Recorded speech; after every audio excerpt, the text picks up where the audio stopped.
মাটির উপরে যারা থাকে তারা সিজদা না দেওয়ার হাজার কারণ খুঁজতে থাকে, আর যারা মাটির নিচে আছে কল্পনার চোখটা বন্ধ করে দেখেন, প্রত্যেকটা ব্যক্তি মাটির নিচে যারা আছে তারা রবের দরবারে একটা ফরিয়াদ করতেই আছে, একটা অনুরোধ করতেই আছে, একটা দরখাস্ত করতে আছে, মৌলা গো একবার দয়া করো, একবার শুধু দুনিয়াতে পাঠাও, একবার শুধু দুনিয়াতে পাঠাও, একবার শুধু আরেকবার দুনিয়াতে পাঠাও, মৌলা গো সমস্ত কাজ ফেলে দিব, নামাজের সিজদা দেওয়া বাদ দিব না, নামাজের সিজদা দেওয়া বাদ দিব না, নামাজের সিজদা দেওয়া বাদ দিব না। মাটির উপরে যারা তারা সিজদা না দেওয়ার কারণ খুঁজে, মাটির নিচে যারা আছে তারা সিজদা দেওয়ার জন্য অনুরোধ করতে থাকে, আকুতি করতে থাকে, ফরিয়াদ করতে থাকে। সেজন্য বলা হয় বুদ্ধিমান তারাই যারা কবরের জগতের প্রস্তুতিকে সামনে রেখে দুনিয়ার কদম হাঁটতে থাকে, তাদের জন্য দুনিয়াটাও নিয়ামত হয়, আখেরাতটাও সুন্দর হয়। কিভাবে? ফিদ দুনিয়া হাসানাতাও ওয়াফিল আখিরাতে হাসানা। চিৎকার দিয়ে বলেন সুবহান। আল্লাহ আমাদেরকে সিজদা দেওয়ার তৌফিক দান করুন। দুনিয়ার একটা নিয়ম আছে, কারোর সামনে যদি একবার মাথা ঝুঁকে যায় আপনি তার সামনে আর কখনো মাথা তুলতে পারবেন না। যদি একমত হন আওয়াজ দেন। আমার এদিকের কানটা মনে বয়রা, এদিকের আওয়াজটা আমি শুনতে পাচ্ছি না তো। দুনিয়ার মানুষের নিয়ম হচ্ছে কারোর সামনে যদি কোনো কারণে আপনি একবার মাথা নত করেন, জীবনও তার সামনে আর মাথা। কিন্তু রবের দরবার এমন মহান দরবার, যত মাথা ঝুঁকাবেন তত মাথা আপনার উপরের দিকে যাবে। রবের দরবার এমন মহান দরবার, যত কপাল ঝুঁকাবেন, যত মাথা ঝুঁকাবেন, আল্লাহ আপনার চতুর্দিকে মাথাটা তত উঁচু করে কথা বলার সুযোগ করে দিবে, সম্মানের ব্যবস্থা করে দিবে, ইজ্জতের ব্যবস্থা করে দিবে, শান্তির ব্যবস্থা করে দিবে। চিৎকার দিয়ে বলেন সুবহানাল্লাহ। এবার আপনারাই বলেন, বুদ্ধিমানরা কি সিজদা দিবে না সিজদা দিবে না? কারা? বুদ্ধিমানরা। যাদের ইজ্জত দরকার, একটা আওয়াজ দেন না, বল। যাদের সম্মান দরকার তারা সিজদা দিবে, যাদের নিয়ামত দরকার তারা সিজদা দিবে, যাদের ভিতরে প্রশান্তি দরকার তারাই সিজদা দিবে। ডান হাত তুলে দেখাই, বলো ঠিক কিনা? নারে তাকবীর, আল্লাহু আকবার, গাউসিয়া, আহলুন্নাত ওয়াল জামাত, জিন্দাবাদ, আহলুন্নাত ওয়াল জামাত, জিন্দাবাদ, জিন্দাবাদ। এবার আসেন আমার ভাইয়েরা, স্বামী স্ত্রীর হকটা কি এটা আপনারা একটু জেনে নেওয়ার চেষ্টা করবেন। আপনি পড়বেন স্ত্রীর হক কি, স্বামীও পড়বে স্বামীর হক কি। এবার স্বামী স্ত্রীকে পড়া শোনাবে, স্ত্রী স্বামীকে পড়া শোনাবে। শোনাতে শোনাতে ভিতরে চলে আসবে, শয়তান আসতে দিবে না, সবারই জানা। তখন স্বামী স্ত্রী দুইজনে মিলে আল্লাহর কাছে ফরিয়াদ করবেন, রব্বুল আলামিন আমরা ভালো হাজার থাকতে চাইলেও পারবো না যদি তোমার দয়া না থাকে। আল্লাহ আমরা স্বামী স্ত্রী অতীতের জন্য তওবা করলাম তোমার কাছে, আজকে থেকে তোমার নিজ দয়ায় আমাদেরকে চালানোর তুমি ব্যবস্থা করো, আমাদেরকে চালানোর ব্যবস্থা করো। সুবহানাল্লাহ। আল্লাহ আমি স্বামী হিসেবে স্ত্রীর হক আদায় করার চেষ্টা করব, স্ত্রী হিসেবে স্বামীর হক আদায় করার চেষ্টা করব, বাকিটা তোমার ইচ্ছা।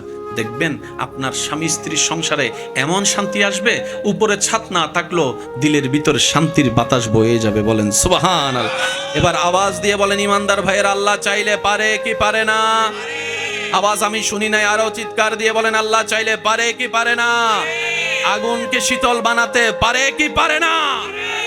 মনে রাখবেন প্রত্যেকটার ঘটনার পিছনেও ঘটনা থাকে। কি বলেন আপনারা, থাকে না?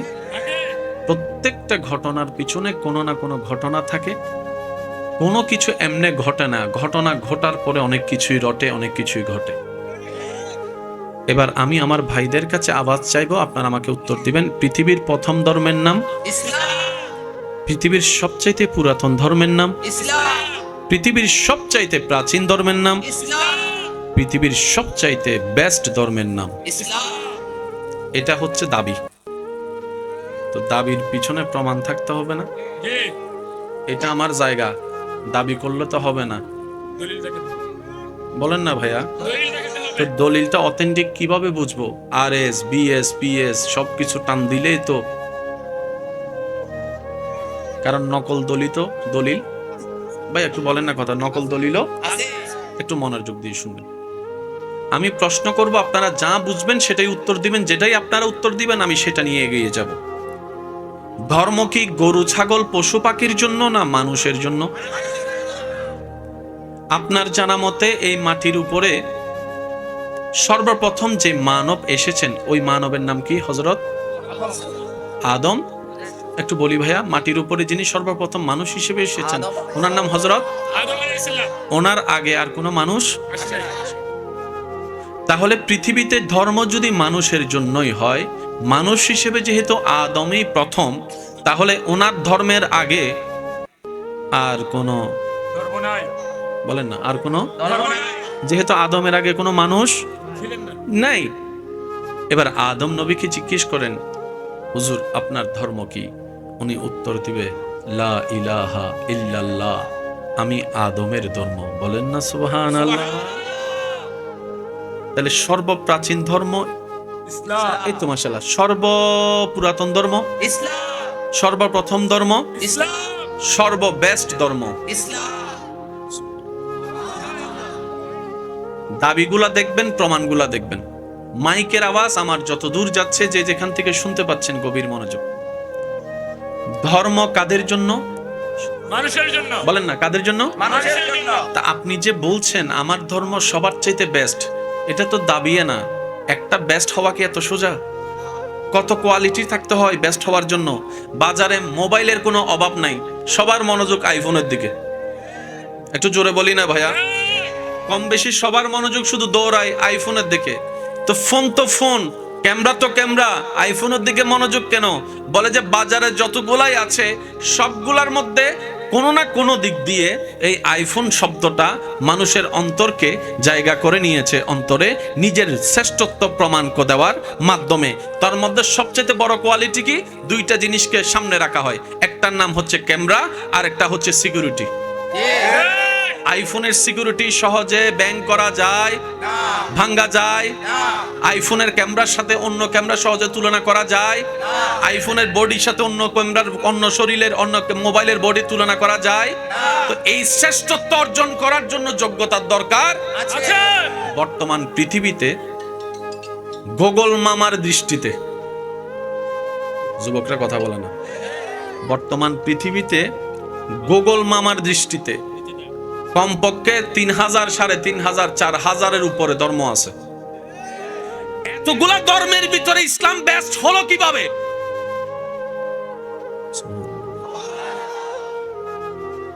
প্রত্যেকটা দিন শত শত অন্য ধর্মের মানুষ ইসলাম ধর্মের প্রেমে পড়ে, কালিমা পড়ে মুসলমান হয়ে যাচ্ছে। আমার মনে হয় আওয়াজটা একটু বড় হবে, বলেন সুবহানাল্লাহ। তার মানে ধর্মে কিছু না কিছু তো আছে, না হয় আসছে কেন? এসে কথা বলে না রে ভাই। ধর্মে কিছু না কিছু তো আছে, যেটা অন্য কোথাও, যেটা অন্য কোথাও। এবার সহজ উত্তর জেনে রাখবেন, মনে রাখবেন, ধর্ম মানুষের জন্য। ওই মানুষকে যেই স্রষ্টা সৃষ্টি করেছেন, ওই স্রষ্টার পছন্দনীয়, সাজানো, গোছানো, ইন্নাদ্দীনা ইনদাল্লাহিল ইসলাম, ওই ইসলাম ধর্মটা রবের সাজাই দেওয়া ধর্ম। বলেন সুবহানাল্লাহ। এবার বলেন, ধর্ম কাদের জন্য? মানুষের জন্য। মানুষকে বানালেন কে? আল্লাহ। ওই আল্লাহ যে ধর্ম সাজাই দিছে সেই ধর্মের নাম ইসলাম। তার মানে ইসলামের ভিতরে মানবের সাথে সম্পর্ক আছে। যে মালিকে জিনিস বানায় উনি জানে ফোনটাকে কেমনে ঠিক করতে হয়, স্ক্রু কোনটা টাইট দিলে কোন জায়গায় কি হয়, সেটা যে কোম্পানি বানায় সে কোম্পানি জানে। আমাদেরকে যিনি বানিয়েছেন তিনি জানে নাট বল্টু কোন জায়গায় টাট দিলে পাকা রক সোজা হবে। তিনি ভালো করে জানেন মা বাবার সাথে সন্তান কিভাবে আচরণ করতে হবে, উনি ভালো করে জানে। পৃথিবীর ধর্মে আপনি একটা কথা মনে রাখবেন, মানব জাতির জন্য ধর্ম, মানব জাতির 24টা ঘন্টার প্রত্যেকটা প্রশ্নের উত্তর যে ধর্মে পাওয়া যায় সেই ধর্মের নাম ইসলাম। আর একটু জোরে বলি। এবার বলেন, মানব জাতির সাথে বাথরুমের একটা সম্পর্ক আছে না? কথা বলেন না ভাইয়া। ওয়াশরুমের একটা সম্পর্ক আছে না? ইসলাম সেই ধর্ম, আমি প্রশ্ন করলে আপনার উত্তর দিবেন, বাথরুমে ঢুকতে হয় কোন পা দিয়ে? জোরে জোরে, আরেকটু জোরে। বের হতে হয়? তাহলে যে ধর্মে বাথরুমে ঢুকার নিয়ম পর্যন্ত শিখাই দেয়, শুনি নাই। যে ধর্মে আপনি বাথরুমে কিভাবে ঢুকবেন সেটাও বলে দেয়, বাথরুম থেকে কিভাবে বের হবেন সেটাও বলে দেয়, বাথরুমে কিভাবে বসবেন সেটাও বলে দেয়, কয় আঙ্গুল দিয়ে শৌচ কাজ করবেন সেটাও বলে দেয়, কিভাবে আপনার বাথরুম করা হবে এই তত্ত্ব পর্যন্ত বাদ দেওয়া হয় নাই। এই ধর্মের নাম ইসলাম। মানুষ কোন দোকানে বেশি যায়? যে দোকানের মধ্যে জিনিস পাওয়া যায়।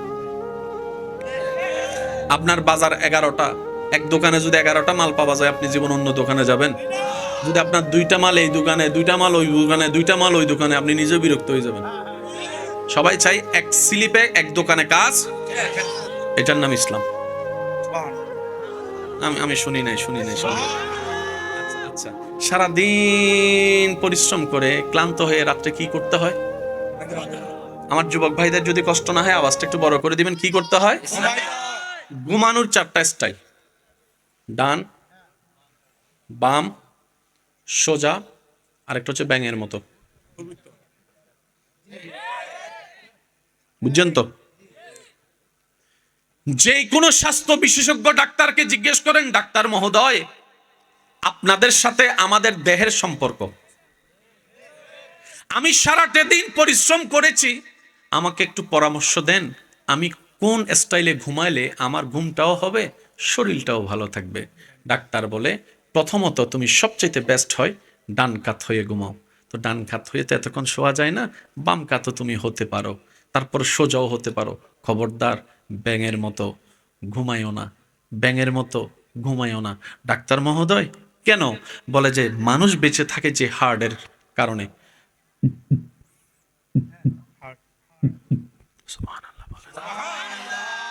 মানুষ যখন ঘুমিয়ে যায় তার শরীরের ওজন থাকে যদি 50 কেজি, ঘুমানোর পরে সেটা হয়ে যায় 60 কেজি। একটু জোরে বলি না ভাইয়া? সেজন্য অনেক সময় দেখবেন ছোট্ট বাচ্চাকে, ঘুমন্ত বাচ্চাকে কোলে নিতে গেলে অনেক সময় কোমর ধরে যায়। কিরে এত ওজন কেমনে? বলে যে মানুষ 2টা স্থানে শরীর ছেড়ে দেয়, একটা হচ্ছে ঘুমালে আর একটা হচ্ছে মারা গেলে। এখানে আমার ভাই অনেকে আমার সাথে একমত হবেন, মৃত মানুষের খাটাল গান অনেক কষ্টের হয়ে যায়। তখন মানুষ মনে করে কিরে দেখতে তো এত ওজন মনে হয় না, এখন তো দেখি পুরা কাঁধটা পর্যন্ত ফালাই দিচ্ছে, এত ওজন কোত্থেকে হলো? মানুষ মারা গেলে এবং ঘুমালে শরীরের ওজনটা ছেড়ে দেয়, এটা আরো বেড়ে যায়। তখন ডাক্তার বলে তুমি এমনভাবে ঘুমাইও না যেভাবে ঘুমাইলে তোমার হাতটা চাপার মধ্যে পড়ে যাবে, বিটটা ভালোভাবে দিতে পারবে না, পাম্পটা ভালোভাবে করতে পারবে না। এমন যদি হয় যে কোনো মুহূর্তে তুমি স্ট্রোক করার সম্ভাবনা আছে, স্ট্রোক করার সম্ভাবনা আছে। ঠিক কিনা বে ঠিক একটু বলেন না? তুমি স্ট্রোক করার সম্ভাবনা আছে। ডাক্তার বলে সুস্থ ঘুমের জন্য ডান বাম সোজা 3টা স্টাইলকে আপন করে নাও। শুনলে অবাক হয়ে যাব, একই তত্ত্ব সুস্থতার খাতিরে নবী রাহমাতুল লিল আলামিনের মাধ্যমে আমাদের আল্লাহ 1400 বছর আগে ইসলামে দান করে দিয়েছেন। বলি সুবহান। এই ধর্মের নাম ইসলাম। আর একটু জোরে বলি ইসলাম। ভাই কষ্ট হচ্ছে না তো আপনাদের? আমি মনে হয় আপনাদের অনেককে বিরক্ত করে ফেলতেছিলাম। আমি একটু পাগলা টাইপের মানুষ, তো পাগলামি একটু বেশি করি। ওই মোহাব্বত দিয়ে সাথে দেওয়ার চেষ্টা করবেন ইনশাআল্লাহ। তাহলে বাথরুমের নিয়ম ইসলামে আছে। আচ্ছা, ঘুমানোর নিয়ম আছে। যে কোনো অসুস্থ হলে মানুষ ডাক্তারের কাছে যখন যায়, ডাক্তার যখন চেক আপ করে, চেক আপ করার পরে যা ওষুধ দেয়, ওষুধ দেওয়ার পরে কিছু খানা বাসা দেয়। যদি আপনারা একমত হন আওয়াজ দেন। এটা খাওয়া যাবে না, এটা খাওয়া যাবে না, এটা খাওয়া যাবে না, এটা খাওয়া যাবে না, এটা খাওয়া যাবে না, এটা খাওয়া যাবে না, এমন লম্বা লিস্টই দেয়। তখন রোগী জিজ্ঞেস করে তো খাবো কি? পানি ছাড়া তো কিছুই নেই, ঠিক না? এবার ডাক্তারকে জিজ্ঞেস করলাম, ডাক্তার মহোদয় রোগ হয়েছে আমার, খাবার সাথে সম্পর্ক কি? ডাক্তার বলে রোগের সৃষ্টি হয়, আমি শুনি নাই, রোগের মেন গোডাউন হচ্ছে, বলি কোথায়? একই কথা 1450 বছর আগে নবী বলেছেন। আচ্ছা, প্রায় রুগী এখানে যারা আছেন তারা বলেন, আসসালামু আলাইকুম, আসেন আসেন। নারায়ে তাকবীর। যে জ্ঞানটা দিয়ে ওই স্ত্রীকে কন্ট্রোল করা যায়, স্বামীকে কন্ট্রোল করা যায়, কোন জ্ঞান? যে জ্ঞান রব্বুল আলামিন ইসলামে দিয়েছেন। যে রব মানব জাতিকে বানিয়েছেন, পুরুষকে বানিয়েছেন, নারীকে বানিয়েছেন। সুবহানাল্লাহ।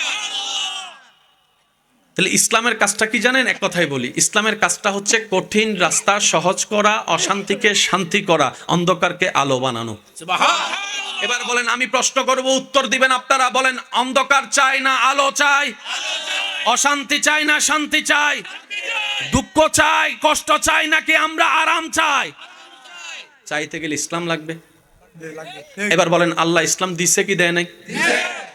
নেই নাই, দোষ আমি আমারটা বলি, আপনি আপনারটা বলেন। দোষ আজকে জায়গায় জায়গায় লাত্তি খাইতেছি, দোষ আজকে জায়গায় জায়গায় প্রতারিত হচ্ছি, দোষ প্রত্যেকটা কিছুর সমাধান ইসলামের মধ্যে দান করেছেন।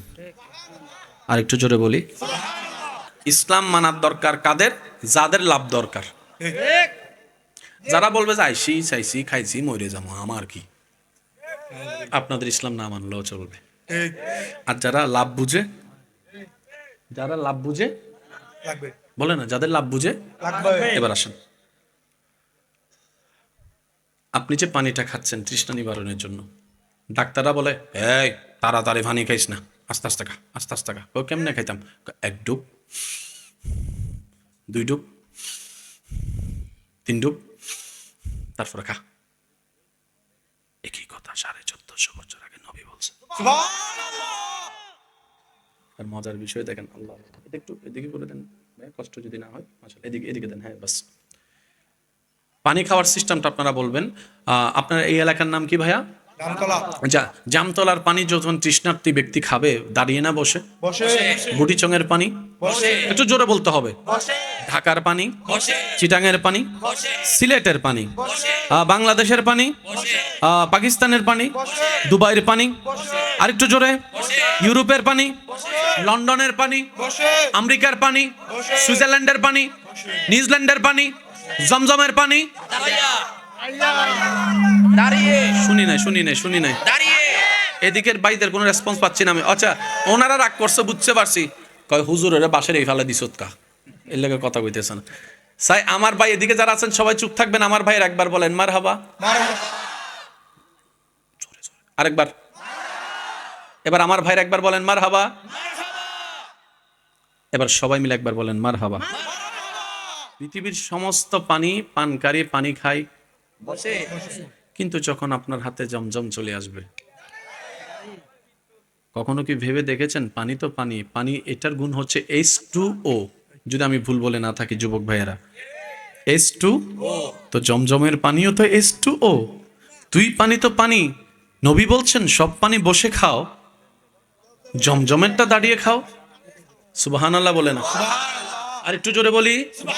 আজকে একটা কথা মাথায় এবং মনে বসায় রাখবেন, বিজ্ঞানের কাজ আবিষ্কার করা, স্রষ্টার কাজ সৃষ্টি করা। বিজ্ঞানের ক্ষমতা যেখানে গিয়ে মাত্র শেষ হয়, সেখান থেকে ইসলামের জানা ক্ষমতা বলা মাত্র শুরু হয়ে যায়। বলেন সুবহান। ইসলামের শুরু যেখানে, বিজ্ঞান সেখানে পৌঁছাতে জীবনে পারবে না। সব পানি বসে, যারা সরাসরি মক্কা মদিনা শরীফ গিয়েছেন এমন কেউ থাকলে একটু কষ্ট না হলে হাত তুলি। কে আছেন? যারা হাত তুলেছেন তারা উত্তর দিবেন। আমার ভাই যারা আজকে হাত তুলতে পারে নাই, তাদেরকেও আল্লাহ পাক একবার যাওয়ার তৌফিক দান করুন। সচক্ষে কাবাত মদিনাতুল মুনাওয়ারা নিজের চোখে দেখার তৌফিক দান করেন। আচ্ছা, রমজান মাসে যখন আপনারা কেউ গিয়েছেন রমজান মাসে উমরায়? আচ্ছা, আমার ভাই গিয়েছেন। আচ্ছা, সারাদিন ক্ষুধার্ত, বুকে তৃষ্ণা, এদিকে গরম, আরবের গরম যেটা হয় আর কি। এখানে অনেক আছে তো রমজানের মধ্যে দেখবেন 3-4টা বোতল ফ্রিজে ঢুকাই দেয়, ইফতারের সময় খাইয়া লাইট করে নাম, ঠিক 2-3 গ্লাস খাওয়ার পর আর কিছু কথা কয় না। 2-3 গ্লাস খাওয়ার পর আর খাওয়া বাস্তবতা যেটা। মক্কাতুল মুকাররমা মদিনাতুল মুনাওয়ারায় যারা গিয়েছেন তারা জানে, যখন ইফতারের সময় হয় সুফরা বিছাই দেয়, সবাই গিয়ে এখানে মেহমানদারি করানোর জন্য ব্যস্ত হয়। ভাই আমার দিকে আসেন, ভাই আমার দিকে আসেন, ভাই আমার দিকে আসেন। যখন এখানে বসে, বসার পর যখন রোজাদার ব্যক্তি অপেক্ষা করতে থাকে দোয়া দরুদের মাধ্যমে, হঠাৎ করে যখন কানের মধ্যে ভেসে আসে আল্লাহু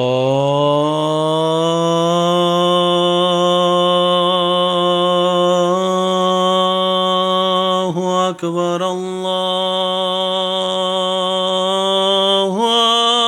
আকবার, সুবহানাল্লাহ। প্রথমে কি খায়? খেজুরটা খাওয়ার পরে একটা অথবা দুইটা খাওয়ার পরে জমজম খায়। আমার ভাইদেরকে জিজ্ঞেস করেন এরপর আর কি কি খাইতে পারে, একটু লিস্টি দিতে বলেন। দুইটা খেজুর খাওয়ার পর, জমজম খাওয়ার পরে। আমি শুনি নাই। কার ফ্যাট ভরছে জানেননি? যে আপনার এলাকায় ইফতারির সময় পুরো থাল নিয়ে বসলো, খাইয়া ফ্যাট ভরে না। সুবহানাল্লাহ জোরে কয়। ব্যাপার কি জেনে রাখবেন, পৃথিবীর সমস্ত পানি মানুষের তৃষ্ণা মিটায়, একমাত্র জমজম যেটার পানি মানুষের তৃষ্ণাও মিটায়, ক্ষুধাও মিটায়, তৃষ্ণাও মিটায়, ক্ষুধাও মিটায়। সুবহানাল্লাহ বলতে থাক। তৃষ্ণাও নিবারণ করে, ক্ষুধাও নিবারণ করে। শুধু তাই নয়, রোগীর রোগ মুক্তির জন্য এই জমজমের পানি শেফার ওষুধ হিসেবে কাজ করে। বলেন সুবহানাল্লাহ। আপনাদের এলাকায় করোনাকালীন সময়ে দিছেনি? এখানে অনেকে আছে কয় করোনায় মরে যাবো, তারপরে ভ্যাকসিন দিতাম না। একজন দুইজনও নাই মনে হয়, কয় মরতে রাজি, সুই খাইতে রাজি না। আছে না এরকম অনেক? আচ্ছা, করোনার কি কোনো ওষুধ আছে? তো এটা কি শুনেন, বিষয়টা একটু বোঝার চেষ্টা করি। করোনা আপনার উপর হামলা করতেছে 200 মাইল বেগে। তখন সেই ওই ওষুধটা কি করছে জানেন? আপনার 100টাকে পাওয়ারটা বাড়িয়ে 200-250 বানাই ফেলছে। হামলা করলেও যেন আপনি মোটামুটি টিকে যেতে পারেন। সেটাকে বলা হয় অ্যান্টিবায়োটিক, রোগ প্রতিরোধ ক্ষমতা বৃদ্ধি করা। ভিতরে জমজম এমন পানি যেটার খাওয়ার পরে মানুষের ভিতরে রোগ প্রতিরোধ ক্ষমতা বেড়ে যায়। সেজন্য যারা আরব দেশে থাকে, মক্কাতুল মুকাররমা, মদিনাতুল মুনাওয়ারাত, ওই এলাকার মানুষগুলা অসুস্থর সংখ্যা, ভাইয়া একটু কষ্ট না হলে বলি, আমাদের অসুস্থতার সংখ্যা, জমজম খানেওয়ালার অসুস্থতার সংখ্যা। চিৎকার দিয়ে বলেন। আপনার এলাকায় নলকূপের পানি উঠে নিচে থেকে, লেভেল দিন দিন কমে। ঢাকা শহরে যদি আপনি জিজ্ঞেস করেন পানির লেভেল, সেজন্য এখন ঢাকা শহরে টিউবওয়েল দেওয়া বন্ধ করে দিছে, সব আশা বলি না ভাইয়া, সব রিপেয়ারিং পানি। নলকূপ থেকে আপনার এলাকায় যেরকম পানি তুলেন ওখানে আপনি পারবেন না, অনুমতি নাই, কারণ নিচের লেভেলটা তো পানি নেমে যাচ্ছে। জমজম এমন একটি কুদরতি ব্যবস্থাপনার পানি, 1000 বছর ধরে পানি কোটি কোটি মানুষের মুখে গিয়ে পৌঁছায়েছে, কিন্তু লেভেল এখনো পর্যন্ত কমে নাই। সেজন্য দেখবেন অনেকে যখন মক্কাতুল মুকাররমা, মদিনাতুল মুনাওয়ারা ঘুরে আসে, তার সাথে ভাই জমজম আসেনি, ভাই জমজম আসেনি। আপনাদের এখানে জিজ্ঞেস করেন এটা, ভাই জমজম আসেনি, থাকলে আমার একটু। ইসলাম সব দিক দিয়ে গোছানো।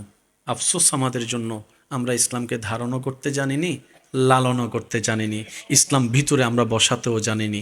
যার কারণে পৃথিবীর শ্রেষ্ঠ হওয়ার পরও, সৃষ্টিতে আশরাফুল মখলুকাত হওয়ার পরও, কুনতুম খায়রা উম্মতি হওয়ার পরও আজকে আমাদের অবস্থান ওই পিছনের কাঠগড়ায় দাঁড়িয়ে আছি, পিছনের সারিতে দাঁড়িয়ে আছি। কারণ আমরা ইসলামকে লালন করার মতো করতে জানিনি, নবীকে মোহাব্বত করার মতো করতে জানিনি, আল্লাহকে ভয় পাওয়ার মতো পাইতে জানিনি। ব্যর্থতা আমাদের, কথা বলেন ঠিক কিনা? আল্লাহ তাআলা আমাদেরকে সেই নিয়ামতগুলো একটু নেওয়ার তৌফিক দান করুন। আচ্ছা শুনেন, শুনতে একটু খারাপ লাগলো বলি, আপনাদের এলাকায় মেহমানদারির সময় ছাগল, মুরগি, গরু জড়ায় তো? একজনে চিন্তা করতেছে, কয় ছাগল আর কুত্তা তো সাইজ এক, সাইজ ছাগল আর কুত্তার সাইজ কাটতে লাইলে কে বুঝবো? কাট খাওয়াই দে, বাঁচবো তো। 15,000 টাকা চাউল কেটা কিনবো রাস্তা থেকে একটা দইরা? খাওয়াইয়া দাওয়াইয়া সবাই লোড করছে, পরের দিন হসপিটাল ভরে গেছে। বুঝবেন কথা, পরের দিন হসপিটাল। এবার পুলিশে মামলা হওয়ার পরে যখন পুলিশ এসে তদন্ত করছে, তখন কয় ছাগলের জায়গার।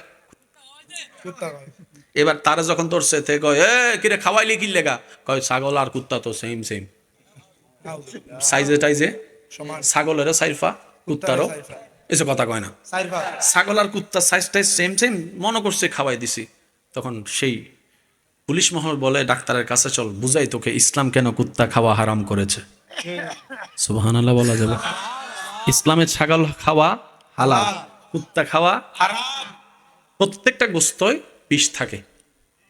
কি থাকে ভাইয়া? বিষ। আমার মা বোন যখন রান্না করে আপনারা দেখবেন সেখানে গরম পানিতে দেয়, ঠিক আছে? যার কারণে দুইটা কাজ হয়, একটা হচ্ছে গোস্ত নরম হয়, দ্বিতীয় নম্বর হচ্ছে বিষ। ল্যাবরেটরিতে নিয়ে যখন পরীক্ষা করা গেল, দেখা যায় গরুর গোস্ত, ছাগলের গোস্ত রান্না করার সঠিক নিয়মে রান্না করলে বিষের মাত্রা কমতে থাকে, আর যেগুলোকে ইসলাম হারাম করেছে সেগুলোর গোশত রান্না করতে গেলে বিষের মাত্রা বাড়তে থাকে। ইসলাম তাই আগে থেকেই নিষেধ করে দিয়েছেন। বলেন আমাদের ইসলাম সেই ইসলাম যেটা আমাদের খাবার প্রতিও খেয়াল রাখে। সুবহানাল্লাহ। ইসলাম আমাদের খাবার প্রতিও খেয়াল রাখে। যদি কষ্ট না হয় একটা আওয়াজ দেন, খাবারের প্রতি খেয়াল রাখে, আমাদের ঘরের প্রতি খেয়াল রাখে। আচ্ছা, ইসলাম বলে বড়দেরকে এই ছোটদেরকে স্নেহ করো, ছোটদেরকে যায় বলে এই সম্মান করো।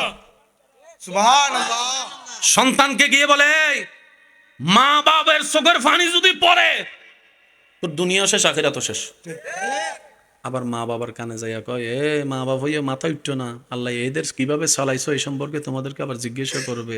10 সন্তানকে 10 চোখে তাকাইলে সেটা উনিও জিজ্ঞেস করবে। সে যে ছেলে টাকা কামাবে তাকে একটু বেশি আদর করবা, যে একটু কম কামাবে তারও আদর কম, তার বউ ভোলারও আদর কম। চলবে না, চলবে না, চলবে না। আওয়াজ দিয়ে বলেন ঠিক কিনা? ইসলাম এমন ভাবে সাজিয়েছেন সবকিছুকে। সুবহানাল্লাহ। শুধু আমি আপনাদেরকে একটা এক্সাম্পল দিচ্ছি। 2 ভাইয়ের মধ্যে ঝগড়া হয়েছে, মিলের দরকার, পুরা সমাজ মিলে চাইছে মিলাইতে, কারণ সবাই নিজের স্বার্থের আঘাত আসলে মিলতে চায় না।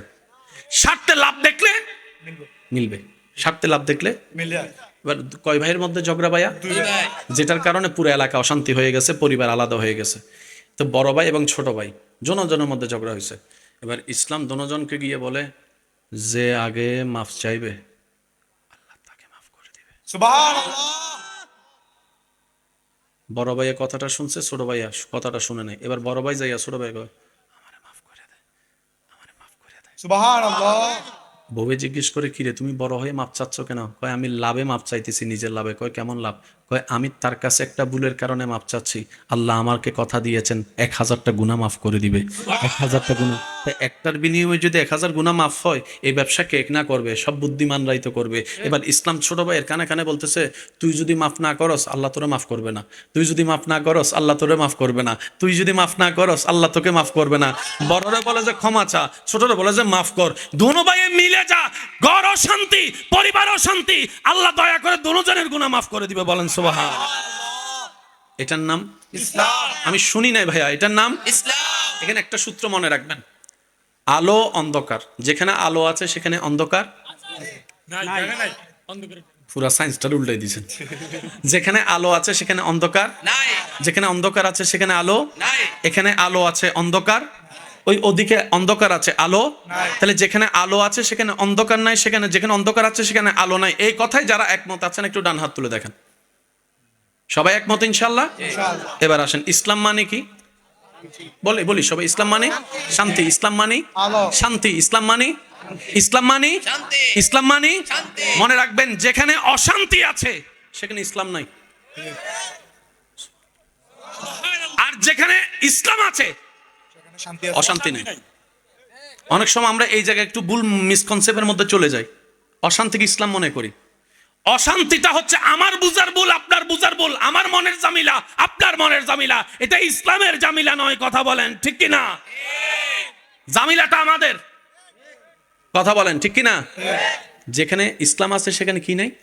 অশান্তি নাই। বলেন সেখানে কি নাই? অশান্তি নাই। যেখানে অশান্তি আছে সেখানে ইসলাম নাই। সেজন্যই তো পৃথিবীর বুকে প্রত্যেকটা দিন ইসলামের প্রেমে পড়ে মানুষ ইসলামের দিকে আসতেই আছে। সুবহানাল্লাহ। এবার আসেন ওই খাবার কথাটা একটু বলি, আমি গোছাই নিচ্ছি একটু। ভাইয়া খাবার কয় বেলা? 3 বেলা। প্রথমের খাওয়া রাজার মতো সকালে, দুপুরের খাওয়াটা রাজার ছেলের মতো, রাতের খাওয়াটা গরিবের মতো। পেটের যে অংশ আছে কিভাবে খাবো? নবী বলছেন পেটকে 3 ভাগ করো, 1 ভাগ খাবার, 1 ভাগ পানি, আর 1 ভাগ তোমার নিঃশ্বাস। আর একটু জোরে বলি, আমরা তো অনেকে এমন ভাবে খাই, ইফতারের সময় অনেকে খাই দেখেন না, মাগরিবের নামাজটা পড়তে পারে না, এমনি করে পরে এই উডস না নামাজ পড়তে পারতাম না, একটা করে পড়ে ঘুমাইলই, তারপরে যাইয়া পড়া আছে না নাই? এবার বলেন নিয়ম মানি নাই, দোষ কাদের? আমাদের। বলেন না দোষ কাদের? দোষ কাদের? অসুস্থতা হচ্ছে দোষ কাদের? ব্যবসায় লস খাচ্ছি দোষ কাদের? পারিবারিক অশান্তি দোষ কাদের? সব দোষের দোষী আমরা। সব দোষের দোষী আমরা। এ কথা মনে রাখবেন। আজকে যে সমস্ত মা বাবা সন্তানের আদর পাচ্ছে না বলে আপনার আমার কষ্ট লাগে, একটু পোস্টমর্টেম করে দেখেন, সেখানেও মা বাবার কোনো না কোনো একটা হাত আছে। কথা বলে না রে ভাইয়া।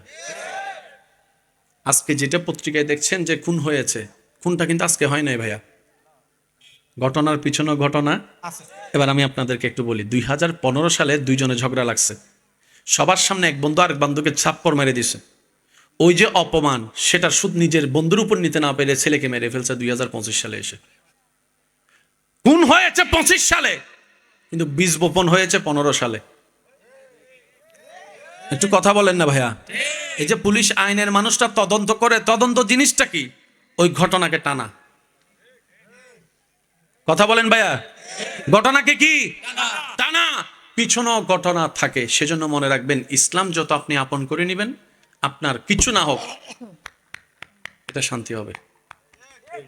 আর সবার এই শান্তিটাই দরকার।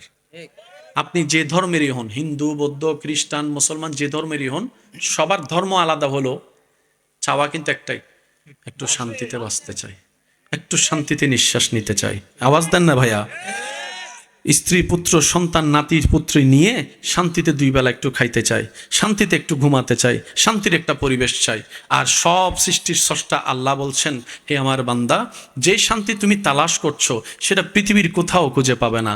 অনেক সময় তোমরা আনন্দ বেশি পাওয়ার জন্য কক্সবাজারও যেতে পারবা, কিন্তু 3-4 দিন থাকার পরও কক্সবাজার আর তোমার ভালো লাগবে না। হয়তো তুমি সিডনি বা আমেরিকা যেতে পারো, 1 সপ্তাহ 2 সপ্তাহ পরও সেটাও তোমার আর ভালো লাগবে না।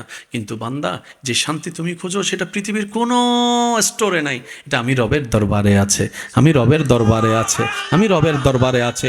অশান্ত মনের শান্তি আমি রব দিতে পারি, দুঃখী মনের মধ্যে হাসি আমি রব ফুটাতে পারি। তো আল্লাহ কি করব? রব বলে যে একটাই কাজ করো, হুয়াল্লাজি আনজালাস সাকিনাতা ফি কুলুবিল মুমিনিন। আমি শান্তিদাতা, যার তার হৃদয়ে শান্তি দিই না। তো আল্লাহ কি করতে হবে? রব বলে যে মুমিন হবে, আমি আল্লাহ তাকে এমন ভাবে শান্তি দিব, ইব্রাহিম নবী যেমন আগুনের মধ্যে পড়েও শান্তিতে ছিল, তুমিও সেই শান্তিটা পাবা। আল্লাহ আমাদেরকে নেওয়ার তৌফিক দান করুন। আমরা এসির ভিতরেও শান্তি বলেন, আমরা এসির ভিতর থেকে শান্তি, ইব্রাহিম নবী আগুনের সামনে থেকেও শান্তি। শুনি না, আমরা উন্মুক্ত থেকেও শান্তি, ইউসুফ নবী জেলখানার ভিতরেও শান্তি। আর একটু জোরে, আমরা নিজের বেডরুমে গিয়েও শান্তি, ইউনুস নবী মাছের পেটের ভিতরে শান্তি। সব বাদ দিলাম, আমরা হাজার কিছুর পরও অশান্তি থাকার কারণ দেখিয়ে নামাজ থেকে দূরে থেকে অশান্তি আছি বলি। ইমাম হোসেন কারবালার ময়দানে হাজার তীরের ভিতরেও এই ঘটনা আপনারা সবাই কম বেশি জানেন, কিন্তু একটা কথা ভেবে দেখেছেন, একজন মানুষ কতটুক রিল্যাক্স থাকলে যুদ্ধের ময়দানে একা নামাজ পড়ে? কখনো কি এই অঙ্কটা একটু মিলিয়ে দেখার চেষ্টা করেছেন? যুদ্ধ অলরেডি চলমান, মাঝখানে বিরতি, ওনার সাথে কিন্তু আহামরি কোনো দল, উনি বলেন উনি কি বাহিরের দল আছে হাজার হাজার, কতটুক রিল্যাক্স থাকলে নামাজে দাঁড়াতে পারে ভেবে দেখবে। দ্বিতীয় নম্বর, আপনার আমার নামাজ হচ্ছে 4G গতি, 5G গতি, টুকুর টুকুর টুকুর টুকুর টুকুর টুকুর।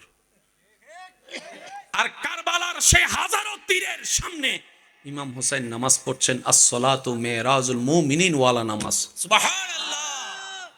ব্যাপার কি? ইমাম হোসেনের একটু মনোযোগ চাচ্ছি, নবীর প্রেমিকরা, আল্লাহর প্রেমিক বান্দারা, ইমাম হোসেনের চেহারার দিকে তাকান। ও ইমাম হোসেন, এতটুক তো জানি আপনি যুদ্ধ করতে আসেন নাই, কারণ যুদ্ধ করতে আসলে কোনো বাবা ছোট্ট বাচ্চাকে নিয়ে যুদ্ধের ময়দানে আসবে না, যুদ্ধের ময়দানে আসবে না। যেহেতু আপনি ছোট্ট বাচ্চা নিয়ে যুদ্ধের ময়দানে এসেছেন, তার মানে আপনি যুদ্ধ করতে আসেননি, আপনি মেহমান হয়ে দাওয়াতে এসেছেন, মেহমান হয়ে দাওয়াতে এসেছেন। সুবহানাল্লাহ কি বলা যাবে? আপনি মেহমান হয়ে দাওয়াতে এসেছেন, তাই তো ছোট্ট বাচ্চাও এনেছেন, ভাতিজাও এনেছেন, আপনার মেয়েকে এনেছেন, ছোট্ট মেয়েকেও আপনি এনেছেন। ও ইমাম হোসেন, ডানে আপনার দেখা যায় ফুরাত নদীর পানি বন্ধ দীর্ঘ অনেক দিন যাবৎ, খাবারও নাই তাঁবুতে, সেটাও দেখতে পেলাম। আপনার চোখের সামনে, বাবার চোখের সামনে সন্তানের সেই কর্তৃত্ব কণ্ঠটা সে দেখতে পেয়ে এটা সহ্য করা সম্ভবপর নয়। বাবার কাঁধে সন্তানের লাশ, এর চাইতে বড় ভয়ানক আর কিছু হতে পারে না। কিচ্ছু হতে পারে না, কিচ্ছু হতে পারে না। আপনি সেটাও দেখলেন, তৃষ্ণার কষ্টটাও সহ্য করলেন, ক্ষুধার যন্ত্রণাও আপন করে নিলেন। এত কিছুর পরও নামাজে দাঁড়ালেন, এত প্রেমে হারাই গেলেন, ব্যাপার কি? টেনশন লাগে না, ভয় লাগে না? ইমাম হোসেন বলে, টেনশনের যে জায়গা, ভয় পাওয়ার যে জায়গা, এটা তো আমি অনেক আগেই আমার রবের নামে রেজিস্ট্রি করে দিয়েছি, আমার রবের নামে রেজিস্ট্রি করে দিয়েছি। কারণ তোমরা যে জায়গা থেকে টেনশন করো সেই জায়গায় আমার রব টেনশন ঢুকতে দেয় নাই। যে জায়গায় তোমরা ভয় পাও ওই জায়গায় আমার রব আমার ভয় ঢুকতে দেয় নাই। আমি হুসাইনের সমস্ত পরিবার, আওলাদ পর্যন্ত সম্পত্তি আমি হুসাইনের আফাদ ও মুস্তক আমার রবের নামে আমি রেজিস্ট্রি করে দিয়েছি, আমার রবের নামে আমি কোরবানি করে দিয়েছি। আমার রব আমাকে যেভাবে রেখে খুশি, আমি হুসাইন আজকে থেকে সেভাবে থেকে খুশি। সবাই বলে, অনেকেই বলে, শুনেছি বারবার, শুনেছেন আপনারাও বারবার, ইমাম হোসেন পানি পাই নাই। ঠিক, ইমাম হোসেন পানি পাই নাই না ভাইয়া, ইমাম হোসেন পানি চাই নাই। বুঝবেন, অঙ্কটা একটু বুঝবেন। আচ্ছা, আপনার কি মনে হয় ইমাম হোসেন যদি একবার বলতেন আল্লাহ বৃষ্টি দাও, যাদের জবান আছে তার একটু আওয়াজ দিয়ে বলেন। ইমাম হোসেন যদি বলতেন আল্লাহ তুমি আমার পানি ছাড়াই আমার কণ্ঠর তৃষ্ণা মিটাই দাও, এই জিদ বাহিনী মনে করছে পানি বন্ধ করলে ইমাম হোসেন দুর্বল হয়ে যাবে। যার যার একটা যুদ্ধের প্ল্যানিং আছে না, আজকে মনে রাখবেন শক্তি তিন প্রকার। কয় প্রকার? তিন প্রকার। একটা দেহের শক্তি, মানে কোনো একটা কিছু আপনি আলগালেন, দেহের শক্তি। আর একটা হচ্ছে মনের শক্তি। রাস্তায় কুকুর দাঁড়ায় থাকলে অনেকে দেখবেন যায় না, যাস না। কিসের ভয়? মনের ভয়। বলে না কিসের ভয়? আরেক বন্ধু একদম বুক ফুলাই চলে গেছে, কিরে তুই চলে গেছিস কেমনে? কয় বেটা বাঘের বাচ্চা, সাহস আছে বেটা, সাহস আছে। একটা দেহের শক্তি আর একটা মনে রাখবেন ভাইয়া, আল্লাহ তাআলা এমন একটা শক্তি মুসলিম জাতিকে দিয়েছেন, সেই শক্তি তার কাউকে দেননি, সেটা হচ্ছে ঈমানী শক্তি। তাহলে এক শক্তি কিসের? দেহের। বলেন এক শক্তি কিসের? আরেক শক্তি হচ্ছে মনের, আরেক শক্তি হচ্ছে কারবালার ময়দানে ইমাম আলী মাকাম ইমাম হুসাইন যে শক্তির বলে দাঁড়িয়েছিলেন সেটা দেহের শক্তি নয়, মনের শক্তি নয়, এটা রবের উপর তাওয়াক্কুলের ঈমানী শক্তি। ডান হাত তুলে দেখাই বলো ঠিক কিনা? আল্লাহ আমাদেরকে সেই শক্তি দান করুক। আর একটু জোরে বলি না, আমরাও যেন সেই প্রেমিক নামাজি হতে পারি, আমরা যেন রবের দরবারে সিজদা দিয়ে আবার হারাই যেতে পারি, আমরা যেন রবের দরবারে সিজদাই পড়ে রবের প্রেমে বেবুর হয়ে যেতে পারি। আল্লাহ পাক আমাদের সবার নসিবে জীবনে একবার হলে এরকম সিজদা নসিব করুক। কষ্ট হচ্ছে ভাইয়া? তাহলে ইসলামের বেসিক জিনিসটাকে আমরা বুঝতে পেরেছি। ইসলাম কেন মানবো? এক কথায়, নিজের ভালোর জন্য। আচ্ছা, ইসলাম বলেছে নারীদেরকে কি করো? একটু জোরে বলি। পুরুষদেরকে বলেছেন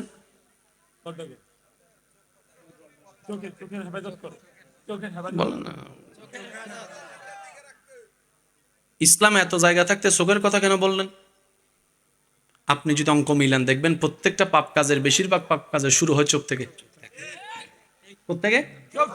আচ্ছা, বয়ফ্রেন্ড গার্লফ্রেন্ড প্রেম করা কে পছন্দ করেন?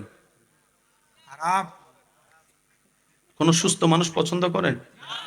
যে করে হেও কয় না করি না, কিন্তু আমি করে লেছি, আছে না? আচ্ছা আচ্ছা, বিয়ের আগে কি এই সম্পর্ক করা কি আসলে ভালো? আপনারা বলেন এটা কি ভালো? এটা কোনো সুস্থ মানুষের কাজ হতে পারে? আচ্ছা যাই হোক, এবার একটু বোঝার চেষ্টা করি। প্রথমে চোখে পড়েছেই বলে তো পিছনে লেগেছিল। প্রথমে কোথায় পড়ছে? চোখে যখন পড়ছে, আচ্ছা এটা বাদ দেন, আবার অন্যদিকে নিয়ে যাবেন। চুরি করেনি মানুষে? বলেন না, চুরি করে না? মাহফিল থেকে মোবাইল চুরি হয়েছে কেমনে? ওই যে চোখে প্রথমে দেখছে, চোখে ছবি তোলার পরে সেটা মনেরে দিছে। ছবিটা কোথায় দিছে? এবার মনে কি করে? লইয়ালা লইয়ালা লইয়ালা লইয়ালা লইয়ালা। তো কেমনে নিব? নেওয়ার একটা সিস্টেম জানার দরকার নাই, প্ল্যানিং করার দরকার নাই। এবার মনে সে ফাইলটাকে ব্রেনের কাছে পাঠাইছে, কয় একটু তুই দেখতো কেমনে লওয়া যায়, তুই একটু প্ল্যানিং কর। এবার সে প্ল্যানিং করতেছে, 8টা বাজে চোখে পড়ছে, 8:30টায় প্ল্যানিং করতেছে, হুজুর যখন চলে যাবো, মানুষজন যখন মোটামুটি একটু হুজুরের বিদায় দিব, এই ফাঁকে তুই খাইয়া লাইস। 8টা বাজে কি পড়ছে? 8:30টায় কোথায় গেছে? ঠিক 8:45টার মধ্যে প্ল্যানিং শুরু। আমি যখন যাওয়া শুরু হয়েছি খাইছে 9টা 15, কিন্তু প্ল্যানিং শুরু হয়েছে 8টা থেকে। শুরুটা আল্লাহ বলছেন ও মুমিন,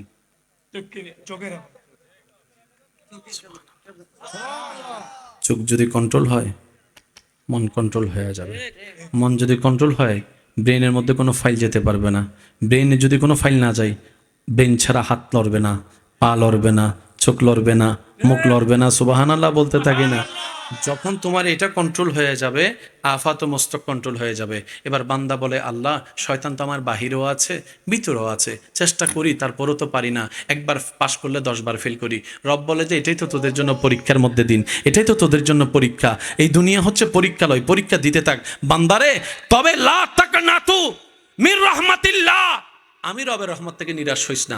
শয়তান যদি হাজারো গুনাহ করায়, তুই শুধু নবীর প্রেম নিয়ে একবার তওবা করবি, ইন্নাল্লাহা ইয়াগফিরুজ যুনুবা জামিয়া, তওবা করবি একবার, আমি মাফ করে দিব সারা জীবনের গুনাহ। সুবহানাল্লাহ। আল্লাহর ওয়াদা আছে না নাই? একটু জোরে বলেন আল্লাহর ওয়াদা আছে না নাই? আল্লাহ ও গো আল্লাহ ক্ষমা করে দাও, মাফ করে দাও। সবাই কি আওয়াজে আল্লাহ ও গো আল্লাহ। সেজন্য আমাদের কাছে দাম নাই।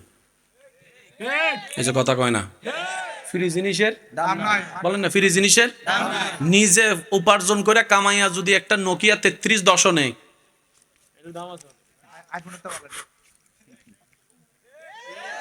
আর বাপ ভাইয়ের জামাইয়ের দেওয়া যদি আইফোন 16 প্রো ম্যাক্স হয়, একটা গেলে আরেকটা, পিছনে গুলো কথা কয় না, একটা গেলে আরেকটা কোনো দাম নাই। তখন বাবা বড় ভাইয়েরা একটা ডায়লগ মারে, নিজে কামাইলে বুঝবি।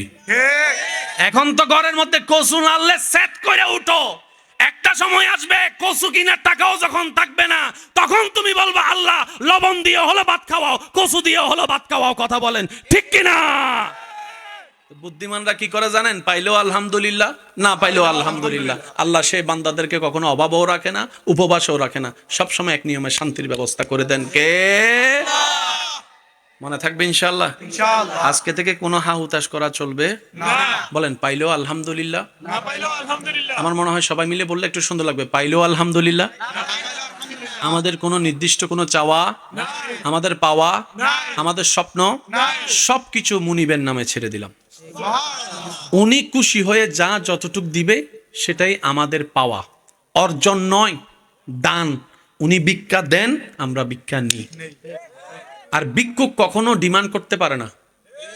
একটু বলি আমরা, ভিক্ষুক কখনো ডিমান্ড করাটা মানায় না।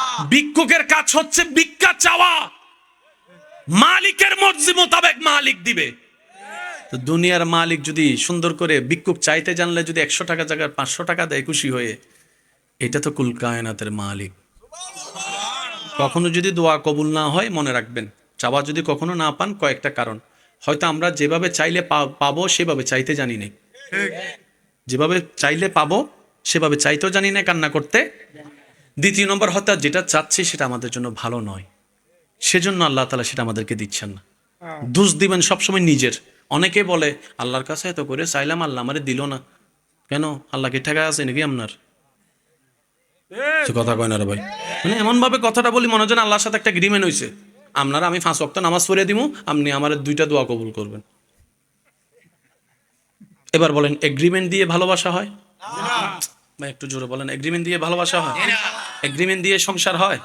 ওই যে সামাজিক পারিবারিক যে সমস্যাগুলো মেম্বার চেয়ারম্যানরা এসে কাগজে সাইন করে যে সংসার হয়, বিশ্বাস করেন এগুলো দেহ থাকে, মন থাকে। যদি আপনারা একমত হন আওয়াজ দেন, দেহ থাকে মন থাকে না। এটা সংসার নয়, এটা অভিনয়। কথা বলেন ঠিক কিনা? নিঃশ্বাস নিয়ে বাঁচার নাম বাঁচা নয়, মন প্রাণ উজাড় করে নিঃশ্বাস নিয়ে বাঁচার নাম বাঁচা। কথা বলেন ঠিক কিনা? রবের সাথে এগ্রিমেন্ট চলে না। রব বলে যে সাইটে তো আসলি অনেকবার,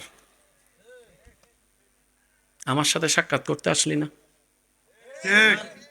কিরে বান্দা, তুই শুধু সবসময় শুধু সাইটেই আসলি, এটা লাগবে সেটা লাগবে। রব বলে যে একবার আমার সাথে সম্পর্ক করার জন্য আয়, তোর সাওয়াগুলো আমি আল্লাহ দেখব। এবার আওয়াজ দিয়ে বলেন, এই জীবনকাল আপনার আমার জীবনে যা দিয়েছেন, কে দিয়েছেন? সত্যি করে বলেন, কে দিয়েছেন? সত্যি করে একটা বলেন তো, এই পাওয়ার যোগ্যতা কি আমাদের কারো আছে? একটা নিঃশ্বাস পাওয়ার যোগ্যতা আপনার আমার নাই। সব রব দয়া করে দিয়েছেন। কেন জানেন?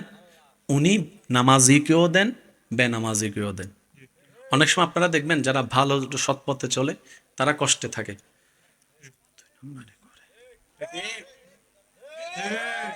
তখন সৎ পথে চলে যে ওনার বউ ভাই বোনের আইসা বলে, ভাইয়া ওগো স্বামী ওগো ছেলে ভালো কইরা চইলা লাভ কি? ওই দেখো খারাপ করে চলতেছে, মাটির ঘর 5 তলা হইছে, শহরে 3টা বাড়ি হইছে, তার ছেলে মেয়ে বড় বড় কলেজের মধ্যে পড়ে, কোট প্যান্ট টাই পরে চলে। তুই একটু 2 নম্বরই কর না বেটা, হয়ে যাবে তো, একটু একটু করলে কিছু হয় না, একটু একটু করলে কিছু হয় না, একটু একটু করলে কিছু হয় না, এমনও বলা আছে। তখন সেই রবের প্রেমিক নবীর প্রেমিক বলে, মা বউ বোন ভাই তোদের সব কথা আমি মানলাম, এবার আমাকে বল ব্যবসা কি 2 দিনের করবি নাকি আজীবনের করবি? বলে যে আজীবনের ব্যবসা। বলে যে সে ব্যবসা করছে 2 দিনের, পাইতেও দেরি হবে না, হারাইতেও দেরি হবে না। আমি তো ব্যবসা করছি জান্নাতের ব্যবসা, আমি তো ব্যবসা করছি জান্নাতের ব্যবসা, আমি তো চিরস্থায়ী সুখের ব্যবস্থা করছি। শুধু আমি থাকবো না, রবকে বলবো দোয়া করে, আল্লাহ গো আমার অভাবের সময় আমার বউ আমার পাশে থেকেছে, হাত ছাড়ে নাই। আল্লাহ আমার অভাবের সময় আমার মা আমার মাথার উপর ছায়া হয়েছে, আল্লাহ আমার মা আমার সাথেই ছাড়ে নাই। আল্লাহ আমার এই অভাবের সময় তারা আমার শক্তি হয়েছিল, আল্লাহ আমাকেও জান্নাত দাও, তাদেরকেও জান্নাত দাও, আমাকেও জান্নাত দাও, তাদেরকেও জান্নাত দাও। ওই চিরস্থায়ী জান্নাতে থাকার ব্যবস্থা করছি 2 দিনের ব্যবসা বাদ দিয়ে। বলেন না সুবহান। একটা কথা প্রচলন আছে, যেটা তাড়াতাড়ি আসে, কথা বলছো না, যেটা তাড়াতাড়ি আসে সেটা তাড়াতাড়ি চলে যাও। সেজন্য তাড়াতাড়ি কোনো কিছুই ভালো না। আস্তে আস্তে যান, আস্তে আস্তে যান। অনেকে গোল্ডেন এ প্লাস পাওয়ার জন্য মরে যেতেছে, গোল্ডেন এ প্লাস না পাইলে ডাইরেক্ট সুইসাইড করবো। ঠিক। আপনি সুইসাইড করলে পৃথিবীর কার কি আসে যায়? এসব কথা বলে না ভাই। এই পৃথিবী কারোর জন্য কেউ কখনো থেমে থাকে নাই, থাকবেও না। আপনার আমার চাইতে কত স্ট্যান্ডার্ড কত পাওয়ারফুল ব্যক্তিত্ব পৃথিবী থেকে চলে গেছে। পৃথিবীর কি হয়েছে? সেই সূর্যটা, সেই ব্যবসা, সেই চাকরি সব চলবে। যারা আত্মহত্যা করে, বলেন না, আমার কেন জানি মনে হয় যারা কষ্টে দুঃখে আত্মহত্যা করে, বিষ খাওয়ার পর ফাঁসিতে ঝুলার পর, কেমন যেন আমার মনে হয় তারা তখনও বাঁচতে একবার চেয়েছিল। রাগ করে হয়তো অভিমানে খেয়ে ফেলছে বিষটা, কিংবা ফাঁসিতে ঝুলে গেছে, পা থেকে চেয়ারটা সরে গেছে। ঝুলে যাওয়ার পরে যখন বিবেক কাজ করা শুরু করে তখন কিন্তু তারাও বাঁচার চেষ্টা। মনে রাখবেন, যোদ্ধারা আত্মহত্যা করা মানে পালিয়ে যাওয়া, আর রবের বান্দা কখনো পালিয়ে যেতে পারে না। রবের বান্দা কখনো পালিয়ে যেতে পারে? নবী মুস্তাফা রহমাতুল্লিল আলমিনের উম্মত কখনো পিছে পালিয়ে যেতে পারে? নিঃশ্বাস যতক্ষণ আছে রবের উপর তাওয়াক্কুল রেখে সামনে এগোতেই থাকবো। কারণ হারানোর আমাদের ভয় নেই। কেন নেই? মার পেট থেকে আসার সময় তো সাথে কিছু আনিই নাই, হারাবো কি, নিজের তো কিছু নাই। মার পেট থেকে এখন পর্যন্ত যা পেয়েছি সব রব দান করেছেন, সব রব ভিক্ষা দিয়েছেনও তিনি, নিবেনও তিনি। সুতরাং আপনার আমার লাভ লসের কোনো হিসাব নাই। আপনার আমার টার্গেট একটাই, যেভাবেই পারি রবকে খুশি করে কবরে যাওয়া। কথা বলেন ঠিক কিনা? আল্লাহ তাআলা আমাদের সবাইকে সে নিয়ামত দান করুক। সেই রবকে খুশি করার হাজার মাধ্যমের একটা মাধ্যমের নাম নামাজ। আমি অনুরোধ করে বলবো, শেষ ভালো যার সব ভালো তার, এই কথাটা রাখার চেষ্টা করবেন। যত ব্যস্ত থাকেন, ফাঁকে ফাঁকে সাপ্তাহিক নামাজই আছেন এখানে, 5 ওয়াক্ত পড়ে না শুধু, সপ্তাহে কয় রাকাত? আমি অনুরোধ করব আস্তে আস্তে ডেইলি অন্তত আসরের ওয়াক্ত দিয়ে শুরু করেন। কয় ওয়াক্ত? 5 ওয়াক্ত না পারলে অন্তত আসরের ওয়াক্ত 1 সপ্তাহ পড়েন। দেখবেন এই 1 ওয়াক্ত নামাজ আপনাকে 2 ওয়াক্ত নিয়ে যাবে। কারণ 1 লাফে চাইলেও গাছে উঠা যায়। তো 5 ওয়াক্ত নামাজের সাথে বন্ধুত্ব রাখার দরকার আছে না নাই? এই ইজ্জত বাড়াই দিবেন কে? শেষ আবদার। মা বাবার সাথে থাকলে, বড়দের সাথে থাকলে, এক ছাদের নিচে থাকলে, 10-12টা ডেস্ক এক জায়গায় থাকলে একটু টুকুর হয়।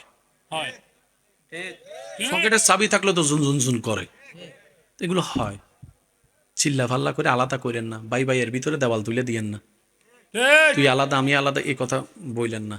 কারণ যেভাবে আমরা সবাই আলাদা হয়ে যাচ্ছি, এক সময় নিজের ছেলের বিয়ের বাড়িতে মানুষ না থাকলে সুন্দর লাগে না, তো ছেলে মেয়ের বিয়ের বাড়িতে মানুষ দেখানোর জন্য ভাড়া করে মানুষ আনা লাগবে। আপনারাই বলেন ঠিক কিনা? যেভাবে সংসার পরিবার ভাঙতেছে, মানুষই খুঁজে পাওয়া যাবে না। এবার বিয়ে বাড়িতে আচ্ছা মাহফিল সাজাইছেন, যদি প্যান্ডেলের মধ্যে শ্রোতা না থাকে দেখতে লাগবে কেমন? বলেন না? বিয়ে বাড়ি সব আছে, লাইট টাইট সব আছে, কিন্তু মেহমান লাগবে যে মরা বাড়ি। তো সুতরাং আপনার ছেলে মেয়ের বিয়েতে যদি আত্মীয় স্বজন না আসে, সমাজে মুখ দেখাবেন কেমনে? অন্তত এটার জন্য হলো সবার সাথে একটু সম্পর্ক রাখার চেষ্টা করেন। হ্যাঁ, তবে থ্যাংক ইউ পাবার আশায় নয়, মানুষের জন্য করবেন এতটুক, আল্লাহ আমার এর প্রতিদান দিবে। কথা বলেন ঠিক কিনা? তো বড়দের সাথে সম্মান, ছোটদের সাথে স্নেহ, আর মা বাবার সাথে যদি কখনো দুই কথা হয়েও যায়, আমার যুবক ভাইদেরকে আবদার করে বলছি, চোখটা একটু কষ্ট করে মা বাবার পায়ের দিকে রাখবেন। মা বাবার সাথে যদি দুই কথা হয়, চোখটা একটু মার পায়ের দিকে, বাবার পায়ের দিকে তাকাই থাকবেন। কন্ট্রোল করাই দিবে কে? কারণ একটা যদি উল্টা পুল্টা শব্দ তাদের মনের কষ্টের কারণ হয়ে যায়, আমাদের দুনিয়াও শেষ, আখিরাতও শেষ। আল্লাহ আমাদের সবাইকে বুঝার তৌফিক দান করুক।